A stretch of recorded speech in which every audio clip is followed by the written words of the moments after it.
સ્થાનિક પોલીસનું કામ હોય છે અલગ અલગ જગ્યાએ જે ગુના આચરવામાં આવતા હોય તે ગુનાહિત પ્રવૃત્તિઓ થતી હોય આ પ્રવૃત્તિઓ પર વોચ રાખી અને કડકમાં કડક કાયદાનું પાલન કરાવવાનું.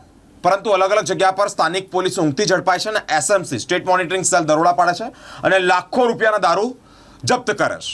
બુટલેગરોને સબક શીખવાડે છે. ગત મોડી રાત્રે વડોદરા શહેર નજીક સાવલી પાસે એસએમસીની ટીમે એક કુખ્યાત બુટલેગરને ત્યાં રેડ કરી અને કટિંગ કરતી એક આઈસર ટેમ્પોમાંથી જ્યાં એક ભૂસાવાળી વસ્તુ કહેવાય કે ત્યાં મોટા પેકેજ હતા અને ત્યાં જ સંતાડેલા દારૂની સાથે વાહનો જપ્ત કર્યા છે. લગભગ 80 લાખથી ઉપરનો મુદ્દામાલ એસએમસીની ટીમે જપ્ત કર્યો છે અને વિશાલ માળી સાથે જ બીજા એક બુટલેગરની ધરપકડ કરી અને આગળ કાયદેસરની કાર્યવાહી હાથ ધરી છે. ગત મોડી રાત્રે કુખ્યાત બુટલેગર ને તે ભારતીય બનાવટના વિદેશી દારૂનું જ્યારે કટિંગ ચાલતું હોય ત્યારે સ્ટેટ મોનિટરિંગ સેલને બાતમીના આધારે રેડ કરી છે.